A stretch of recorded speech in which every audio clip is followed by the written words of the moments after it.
Chapter 1. Somewhere in Britain, 1842. Though she would never admit it to polite society, Lady Georgette Thorold hated brandy almost as much as she hated husbands. So it was the cruelest of jokes when she awoke with nary a clue to her surroundings, smelling like one and pressed up against the other. As she reluctantly came to her senses, unwelcome scents and fears crowded out lucid thought. In all her 26 years, Georgette had never even raised a glass of the amber liquid, much less slept in sheets that smelled as if they had been washed in a distillery. She was used to a feeling of comfort on waking, or at least familiarity. But judging by the stained wallpaper in her bleary line of vision, she was not in her bedroom, and there was nothing of comfort in the pounding of her head. And, more to the point, her husband had been dead for 2 years.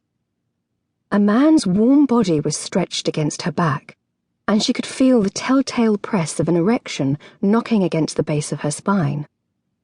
She stared down at the muscled forearm that lay across her shoulders, noting its possessive, sinewy strength. For the briefest of moments, she considered closing her eyes and going back to sleep in the appealing cage of this man's arms. But clarity punched its way through her murky confusion. She was in bed, with a stranger. Heart-pounding, she wiggled her way free and leaped from the tangled covers, dodging a gauntlet of broken glass and articles of clothing as she scrambled for safety.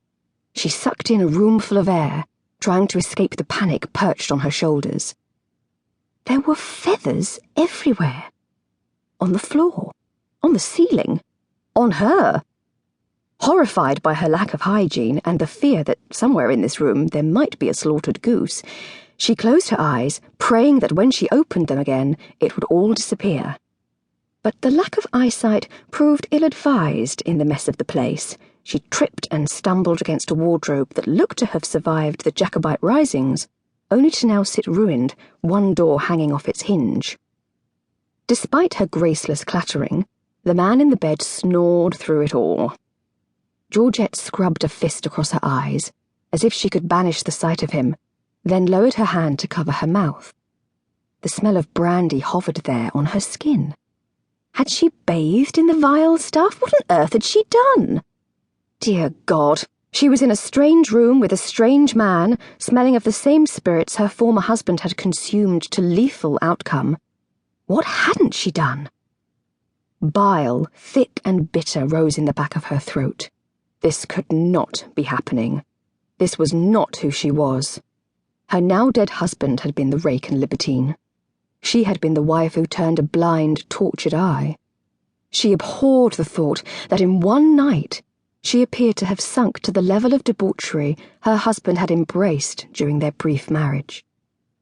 Nay, she had sunk below it. Because while such behaviour was permitted among men of the tone, she was a lady.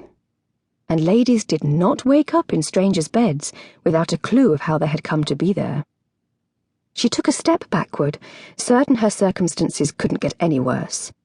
The walls scorched the bare skin of her shoulders with all the subtlety of a branding iron. Air clawed at her lungs, demanding entrance. Apparently, her circumstances could get worse, because in addition to waking beside a man whom she didn't know, she was undressed. And the only thing Georgette hated more than brandy and husbands was nudity. Her heart tripped along in her chest as if she had awakened from a bad dream. Only this was no dream. Dream men didn't snore. Her former husband had taught her that, if nothing else. And dream or no, she needed to locate her clothes and her sanity, both of which seemed as absent as her memory. She grabbed the nearest item of clothing she could find, which turned out to be the sleeping man's shirt, and shook tiny bits of glass and feathers from it before clasping it against her bare chest. The shirt tails came down to her calves.